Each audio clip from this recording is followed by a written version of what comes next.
Paz do Senhor, meus irmãos, chegamos na última aula aí do nosso segundo trimestre, né? Lição 13, a batalha espiritual e as armas do crente. Hoje vamos aprender um pouquinho mais sobre o que é essa batalha espiritual e como podemos e quais são as armas que devemos utilizar nessa batalha espiritual, tá bom? O texto áureo dessa lição é: revesti-vos de toda a armadura de Deus, para que possais estar firmes contra as astutas ciladas do diabo. Verdade prática. O uso da armadura de Deus assegura a vitória do crente no campo da batalha espiritual. Amém? Vamos fazer uma breve oração para darmos início a essa lição.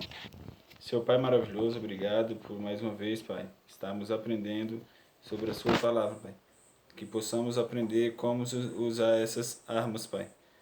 Em nome de Senhor Jesus, nessas batalhas espirituais, que só possa derramar o Espírito Santo sobre nós para aprendermos junto essa lição. Em nome de Senhor Jesus. Amém. Então vamos lá. Eu vou deixar aqui para a meditação de vocês uma leitura bíblica que tem escrito na nossa revista de professor, para vocês fazer semanalmente, né? Aí tem de segunda a sábado, como domingo já tem a aula, então é só de segunda a sábado. Se você quiser pegar uma caneta, um papel para escrever, ou então você volta depois no vídeo e dá uma olhadinha aí, tá bom? Na segunda-feira, Efésios 6 e 11, que fala que todo cristão diariamente enfrenta uma batalha espiritual. Então lê lá para você entender. Terça-feira, Lucas 21 e 36. Não é possível entrar em combate sem a cobertura da oração. Quarta-feira, Salmo 124 e 7. O escape do crente das astutas ciladas do inimigo. Efésios 6 e 13 na quinta-feira. Para vencer no campo da batalha espiritual é necessário revestir-se da armadura de Deus. Sexta-feira, Mateus 4, 1 ao 10. Usando a palavra de Deus para resistir às ciladas do diabo. E no sábado você vai ler Efésios 1 ao 19, ou melhor, 1 e 19. A vitória da igreja de Cristo está garantida pela grandeza do poder de Deus. Então você lendo lá não está escrito isso. Vai ter os versículos lá e você vai entender um pouquinho mais sobre esses assuntos, tá bom? Irmãos, não deixe de ler a Bíblia. Vamos entender também a importância da Bíblia nessa lição. Essa lição vai ser breve, porém muito rica, tá bom? Leitura bíblica em classe. Geralmente é em classe, mas eu vou ler todas, né? Efésios 6, do 10 ao 20 é o que vamos estudar hoje. 10. No demais, irmãos meus, fortalecei-vos no Senhor e na força do seu poder. Reveste-vos de toda a armadura de Deus, para que possais estar firme contra as astutas ciladas do diabo. Porque não temos que lutar contra carne e sangue, mas sim contra os principados, contra as potestades, contra os príncipes das trevas deste século, contra as hostes espirituais da maldade nos lugares celestiais. Portanto, tomai toda a armadura de Deus, para que possais resistir no dia mau, e havendo feito tudo, ficar firmes. Estai, pois, firmes, tendo cingidos os vossos lombos com a verdade, e vestida a couraça da justiça, e calçados os pés na pregação do evangelho da paz, tomando sobretudo escudo da fé, com o qual podereis apagar todos os dados inflamados do maligno. Tomai também o capacete da salvação e a espada do Espírito, que é a palavra de Deus. 18. Orando em todo tempo, com toda oração e súplica, no Espírito, e vigiando nisso com toda perseverança e súplica por todos os santos. E por mim, para que me seja dada, no abrir da minha boca, a palavra com confiança, para fazer notório o mistério do Evangelho, pelo qual sou embaixador em cadeias, para que possa falar dele livremente, como me convém falar. Então essas são as palavras de Paulo, né? Sobre as armaduras de Deus, o que vamos aprender hoje. Então aqui fala um pouquinho e nós vamos entender melhor ainda ao decorrer dessa lição sobre as armaduras. Objetivo geral: mostrar que o uso da armadura de Deus assegura a vitória no campo da batalha espiritual. Então digamos aí, né? Você estando com a armadura de Deus, já está garantida a sua vitória na batalha espiritual através da armadura de Deus, tá bom? Através desse propósito aí de Deus para conosco. Objetivos específicos: demonstrar qual deve ser o preparo espiritual do crente para a batalha. 2. Apresentar o campo da batalha espiritual e saber quais são as armas espirituais indispensáveis ao crente.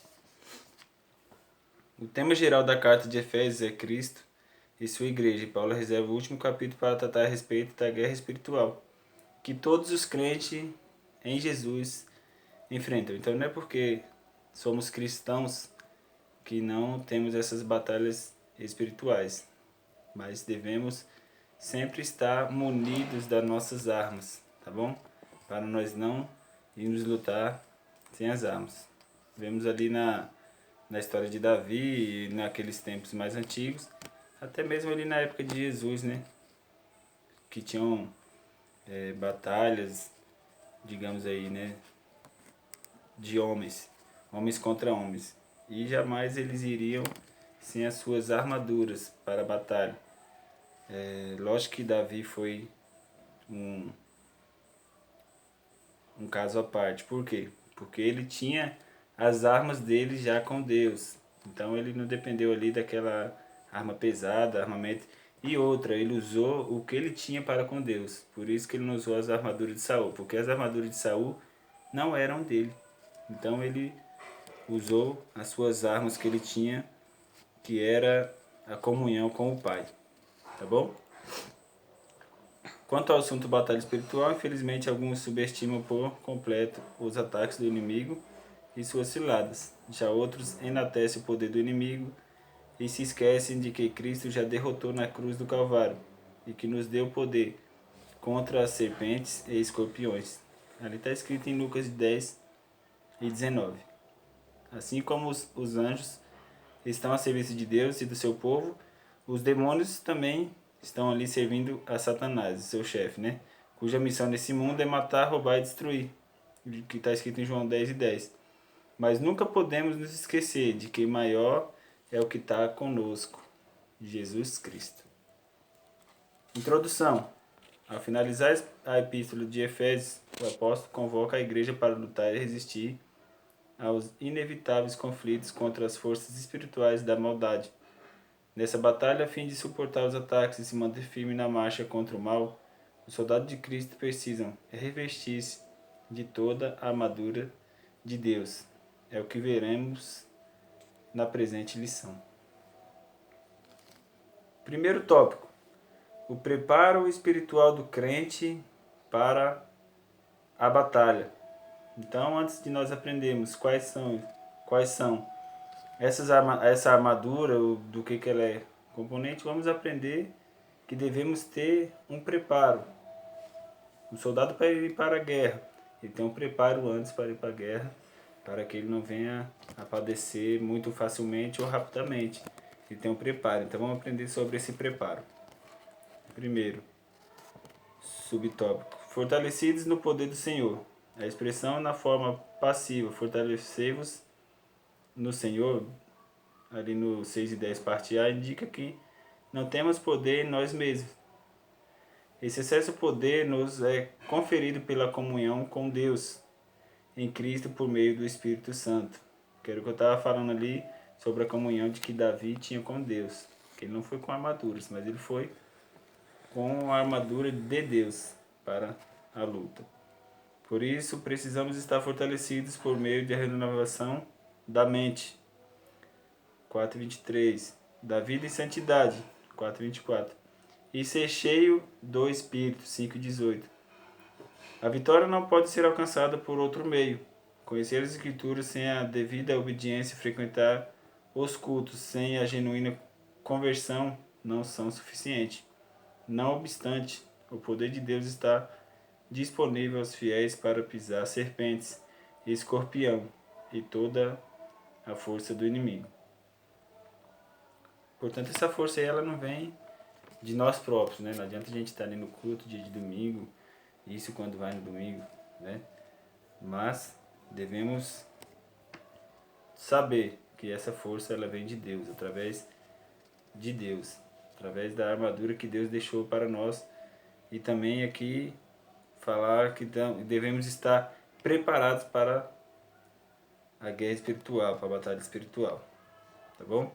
Então essa força ela não vem de nós, mas vem do Senhor.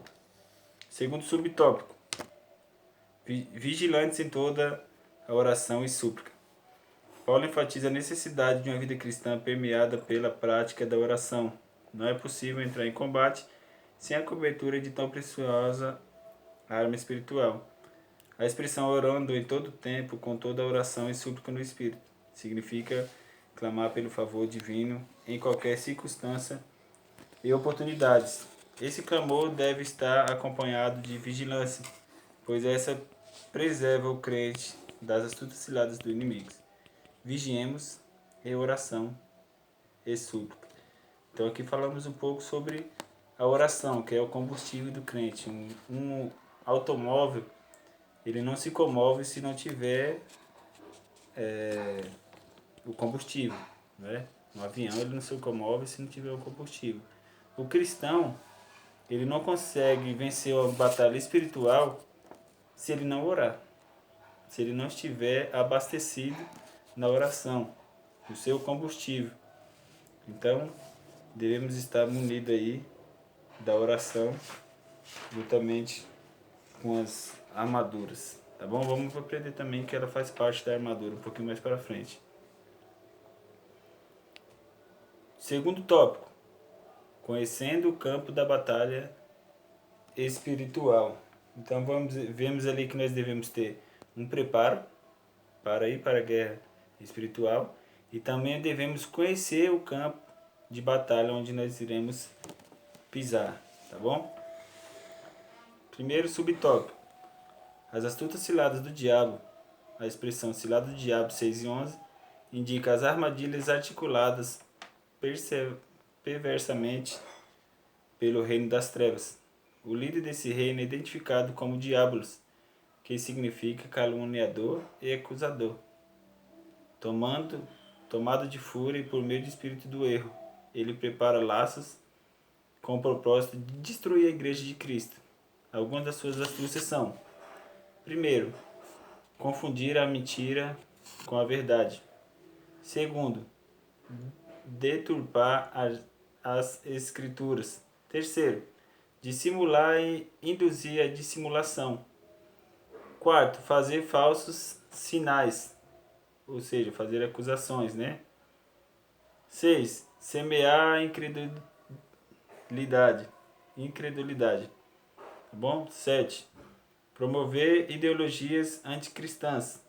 Diante desse quadro, o texto sagrado ordena: reveste-vos de toda a armadura de Deus. Não fala para nós nos revestirmos pela metade, mas toda. Então devemos pegar a armadura completa e ir para a batalha, tá bom? Não adianta ter somente uma arma para ir para a batalha. Devemos ter ela completa, não faltar nenhum componente. 2. Segundo subtópico, o conflito contra o reino das trevas. Paulo enfatiza que esse conflito não é contra a carne e não é contra o sangue. Não se trata de lutar contra o ser humano, mas contra o reino das trevas nas regiões celestes.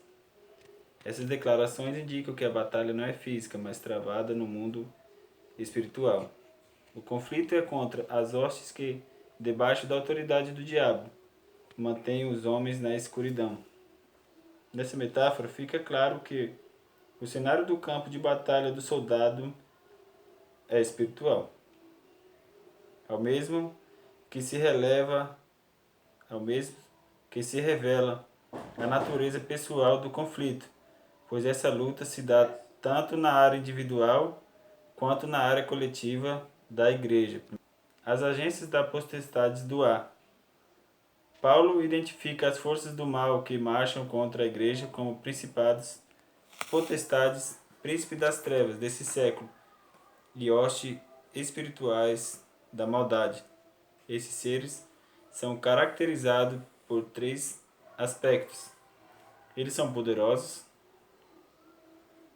Os títulos principados potestades indicam poder, primazia e autoridade para agir. Príncipe das trevas são líderes de anjos decaídos que, sob o comando do diabo, exercem domínio.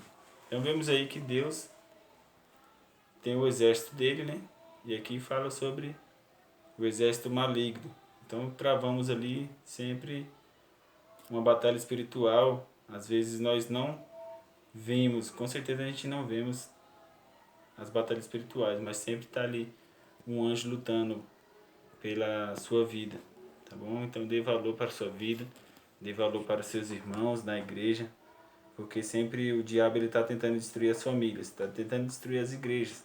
Já vem tentando há muitos anos, mas pela graça de Deus a igreja se mantém firme, a igreja se mantém um ajudando o outro, tá bom? Então vamos dar valor para os anjos do Senhor que lutam pela nossa vida.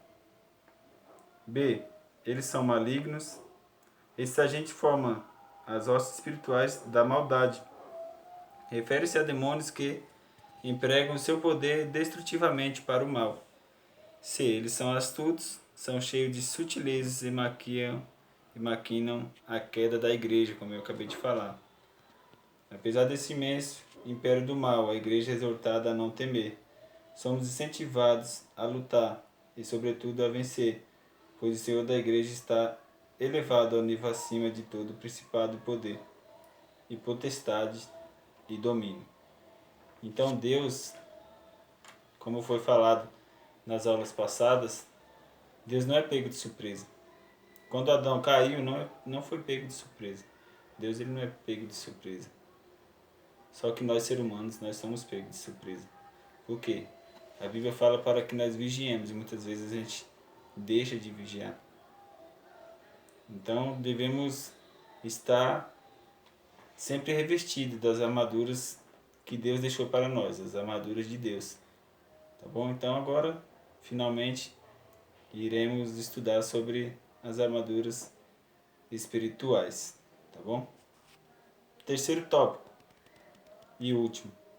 As armas espirituais indispensáveis ao crente. A armadura completa de Deus. A imagem que o apóstolo usa é de uma linguagem retirada do contexto militar romano. A expressão toda a armadura traduz do grego, que significa a armadura completa de um soldado fortemente armado. Tá?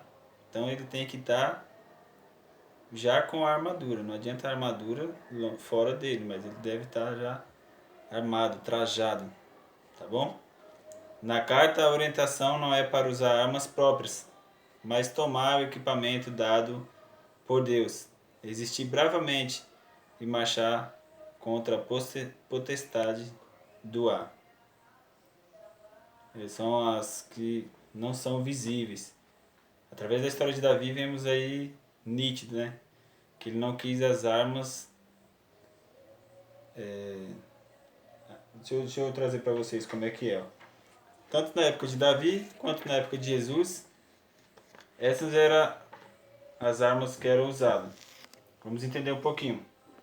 O capacete, a couraça, o escudo, a espada, o cinto e as sandálias. Então foi oferecido a Davi esses itens que no qual eram fabricados por eles próprios ali, mas ele não quis. Por quê? Porque ele estava revestido disso tudo, mas não visivelmente, mas invisível. A espiritual é a luta invisível. E Davi, ele estava revestido da armadura de Deus e não precisou das armaduras de Saul, que até então ali meio que desviado, né, digamos assim, mas esse não é o assunto de hoje. Então, vamos entender um pouquinho melhor sobre isso daí. E não somente assim, eu também separei um a um para que vocês entendam melhor. Ó, esse aqui é o cinto. O item 1 da armadura de Deus. Cingir-se com a verdade, Efésios 6:14, nos diz: estai, pois, firmes, cingindo-vos com a verdade. Foi o que nós acabamos de ler aí, no comecinho. Os soldados eram cingidos com um cinto que serve como um suporte para a espada. A verdade é a primeira defesa da armadura de Deus. A verdade é a palavra de Deus. O número de cinturões variava entre 1 e 3. Esta quantidade tinha como objetivo proteger e também servir de apoio para a espada, que também representa a palavra de Deus, como veremos a seguir, né? O cinto da verdade garantia defesa do quadril e protegia dos golpes baixos.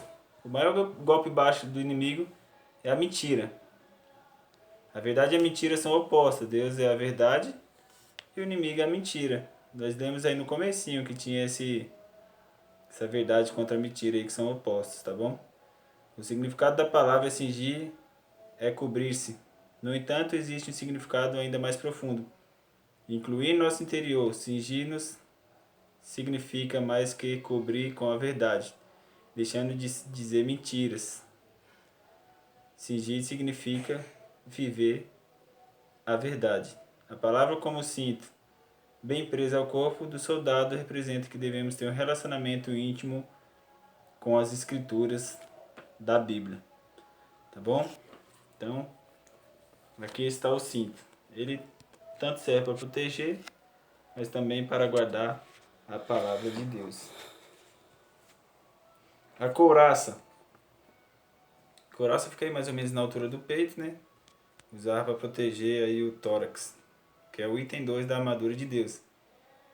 Aí lá no versículo 14, parte B, fala assim: investindo-vos da couraça da justiça.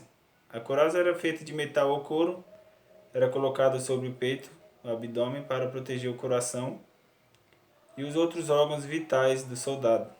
Um dos órgãos que o inimigo mais ataca é o nosso coração. Por isso precisamos guardá-lo, porque dele procedem as fontes da vida. O coração está envolvido em toda a nossa experiência cristã, pois sua função é amar a Deus. O amor a Deus está presente quando cremos, quando somos batizados e quando vivemos a vida cristã. Sem amor é impossível vivermos nenhuma experiência espiritual. Por isso esse órgão é muito valioso. Uma vez ferido pelo inimigo, a sua função original é atingida, ou seja, não amar a Deus. E isso pode gerar marcas e sequelas. Por isso, vista-se com a couraça da justiça, seja justo consigo mesmo, aplicando a palavra de Deus em seu viver para formar defesas que guardam o seu coração contra os dados inflamados do maligno, tá bom? Aí logo após temos a sandália. As sandálias ou então calçados, que é o item 3. No capítulo 15 aí, do versículo 15 do capítulo 6, ele fala assim: calçar os pés com a preparação do Evangelho da Paz. Então, os próprios calçados, eles são o Evangelho da Paz. Os nossos pés são muito importantes para Cristo, pois é através dele que vamos pisar no território do inimigo para resgatar pessoas para Deus. Como iremos fazer isso se os nossos pés não estiverem calçados com a preparação do Evangelho da Paz? Assim como os pés de soldados precisam estar calçados para se proteger dos obstáculos perigosos, doenças e campos minados colocados por seus inimigos, também os nossos pés precisam estar envolvidos pelo Evangelho. Assim, por onde andarmos, vamos apresentar o Evangelho de Deus e resgatar vidas. Ter os pés calçados com a preparação significa estar disposto a anunciar o Evangelho por todo lugar, mesmo sendo território do inimigo. Então devemos estar calçados. Esse aqui é o escudo. O famoso escudo da fé, né? Então, ali no versículo 16, fala assim: embraçando sempre o escudo da fé, com o qual podereis apagar todos os dados do maligno. o escudo é a própria fé. O escudo é uma arma de extrema importância na proteção contra o inimigo. O escudo mencionado nessa passagem é semelhante ao da imagem. Era um escudo grande que protegia a maior parte do corpo. O escudo cobre todas as brechas que o maligno usa para plantar dúvidas em nós sobre a palavra de Deus.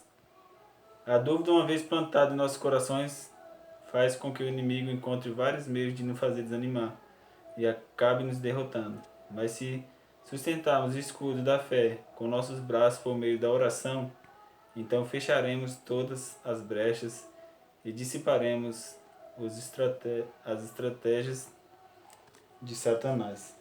Então, aí a importância da oração que falamos agora há pouco, né?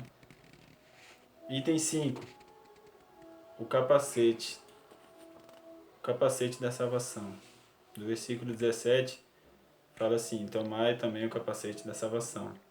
Na verdade, o capacete ele é a própria salvação. A cabeça é o membro que comanda o nosso corpo. Se ela apresentar fraqueza, tudo estará perdido. Essa fraqueza aparece principalmente dentro de nossa mente, nos levando a questionar Deus e o que Ele nos ensina. O capacete guardará a sua vida de ser atingida por outro evangelho, que não é o de Cristo. Com o capacete da salvação, somos guardados de todo o vento de doutrina que Satanás usa para perverter-nos. É ideal que estejamos sempre com o capacete, porque o capacete ele protege a nossa cabeça, ele protege a nossa mente. Então dificulta entrar coisas que não são agradáveis a Deus. E temos o item 6, que é o último, né?